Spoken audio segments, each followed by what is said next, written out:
Hello, this is Jonathan Stringer back again with my second video for Stringer Than Fiction. I will be talking about a pretty cool book today. This will be my first recorded book review on this channel, and it is The Eyes of the Overworld by Jack Vance. I have this lovely vintage Ace copy. Again, the artwork is superb. If one thing you can say, most people agree, not a very controversial take, is the 60s and 70s science fiction fantasy books probably have some of the best covers ever. That is not the book I've been reading, however. I do have this trade reader copy. I think this is still available for purchase. I happened to pick up this pretty beat up one in a big book haul locally, maybe a year and a half ago. So this has been my reader while I keep my older, more fragile, nicer condition paperback in better collector shape for my shelves. And I find the bigger books are a little easier to read, and I'm not having to squint and barely crack the book open for fear of breaking the spine again, like I talked about in my last video. I like to keep my books nice. I tell my wife she's a goblin reader. She tears up her spines in her books. So, then you might ask, why are you not reviewing Dying Earth first? That's the first book of the four Vance Dying Earth releases, novels, whatever you want to call them. Because the first two they're kind of fix-ups. But that is because I already reviewed this. I already talked about this on Iris channel, SF Words of Wonder. Maybe a few weeks ago, maybe a month ago. I'll have the link below if you are interested in watching that. It's a nice buddy read. I came on as a viewer guest of his, talked about the Dying Earth. I really enjoyed it. He enjoyed it. Wasn't what we were expecting. So I'm not going to reiterate that too much. I'm going to jump in the Eyes of the Overworld. So if you want to watch that first and then come and see my thoughts on Eyes of the Overworld after the Dying Earth, please follow that link and then come back and watch. And also, in my multiple recordings for my first show, my first video, I failed to mention Austin Rockman's music for the intro. Yeah, I know him as Plum God as well from Whatnot and my Discord, and he is a musician.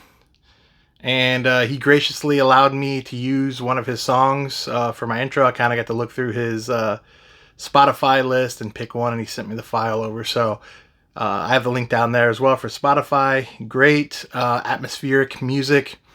I think it has a lot of science fiction vibes to it. So something you can kind of listen to in the background if you like to have some noise while reading, or just any other task if you don't want, lyrics. You just want a kind of more of an atmospheric electronic sound is great, and I think it's very, very fitting for my intro in this show. So I appreciate you again, Plum, for allowing me to use that. But that being said, we'll jump into it.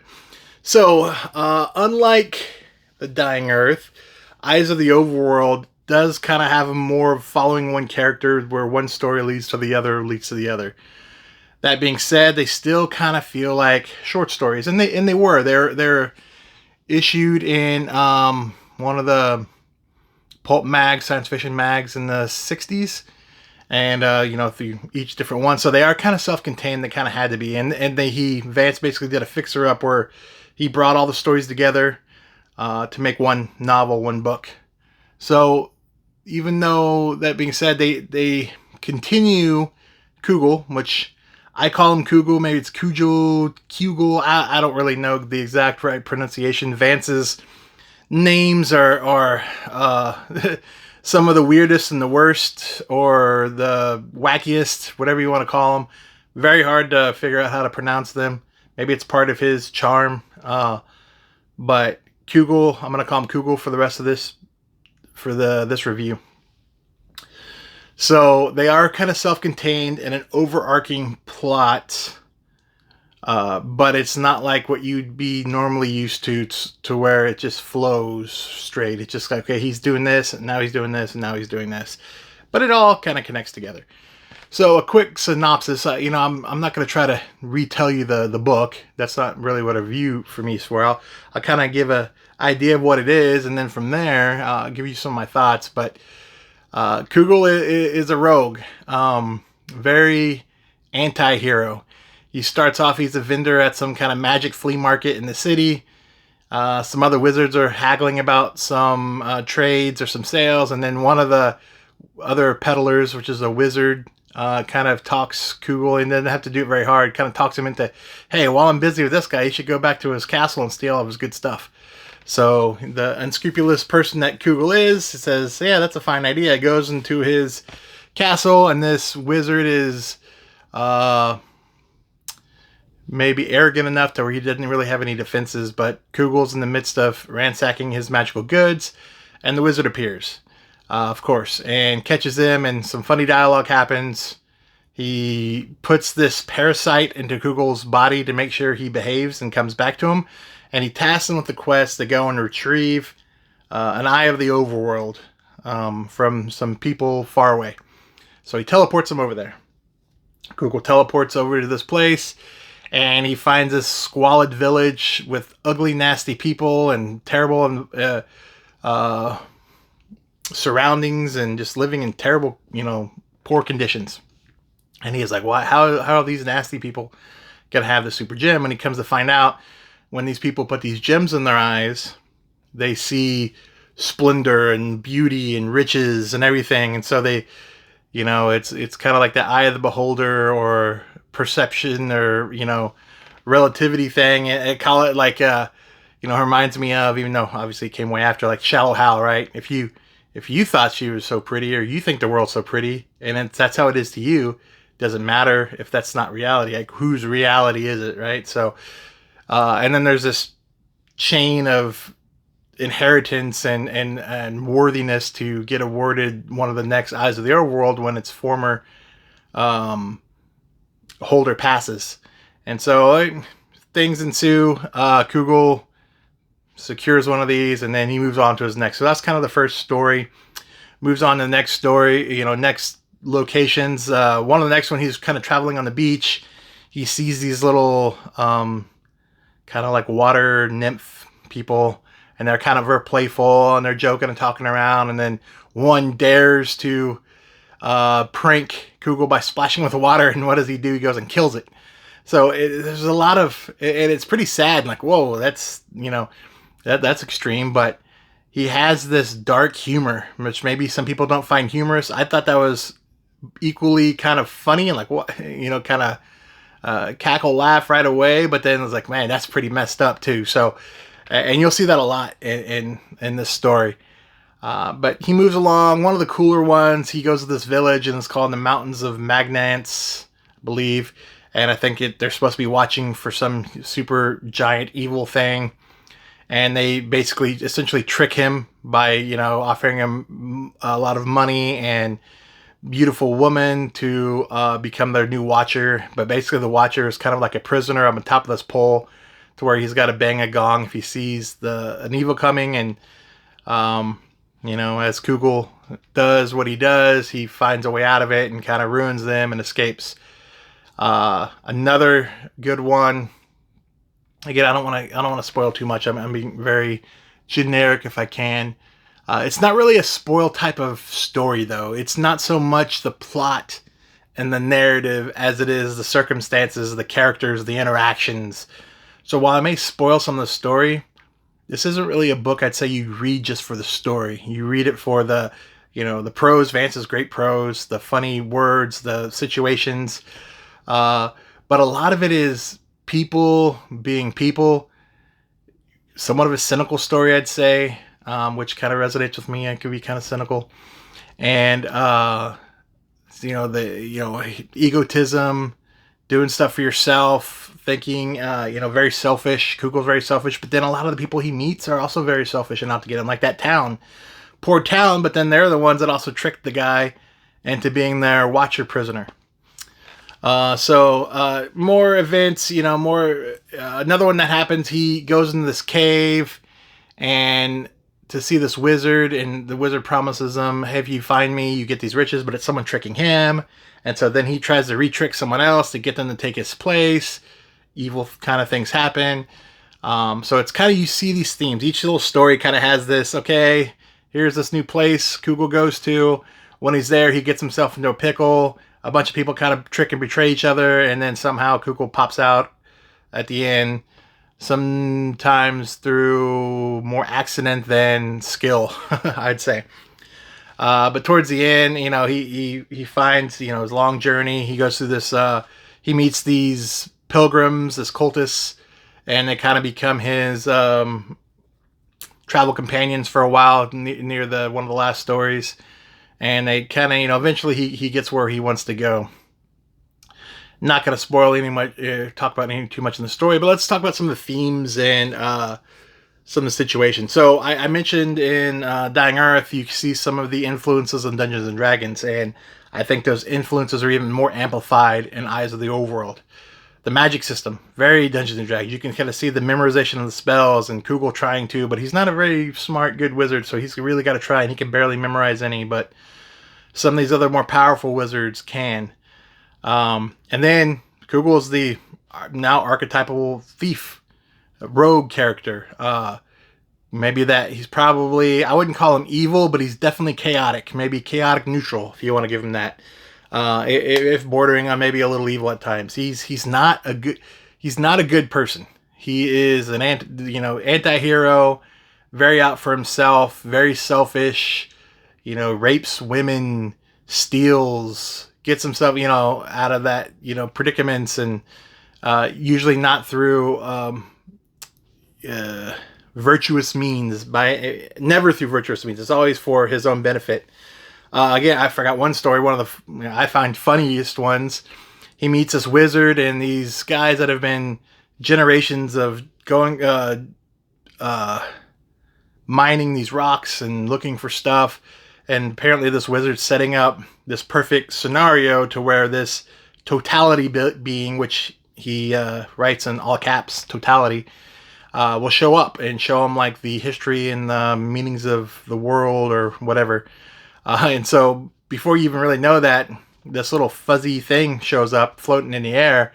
Kugel's really hungry, so what does he do? He goes and grabs it and eats it. And the wizard finds out, and he's, you know, his whole hundreds of years of his life study is oh my God, you ate it? I've been, you know, trying to find this for so long, and sends it back in time to find them. And I don't want to spoil anymore, but it's very that one is probably the more humorous one. I laughed how the guy just goes and eats this being from millennia that is kind of studying the earth. But anyway, that kind of shows you the kind of person Kugel is.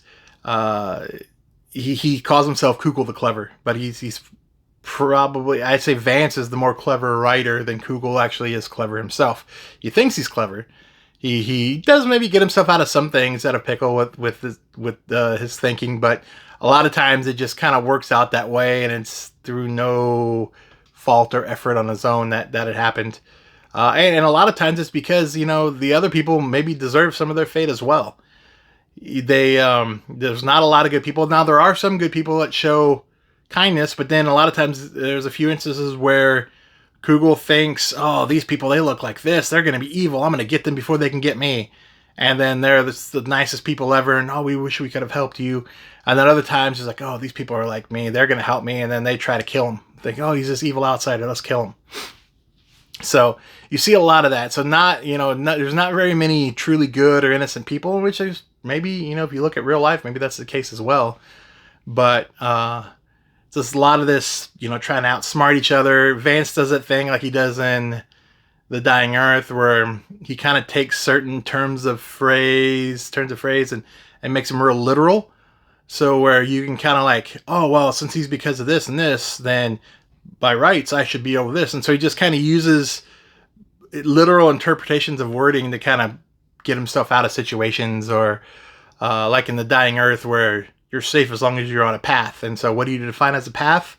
Well, that's just whatever the characters in the story define as a path, right? There's no real rules to it. So Kugel, Vance, the characters kind of use some of those interpretations. And And a lot of people, a lot of the people Google runs into take advantage of him. He gets this one guide to show him where to go, but it really didn't take the guide to show him. He just would have had to keep walking. And then Kugel leaves this princess he kind of stole or kidnapped and says, okay, you can have him. She's your slave now.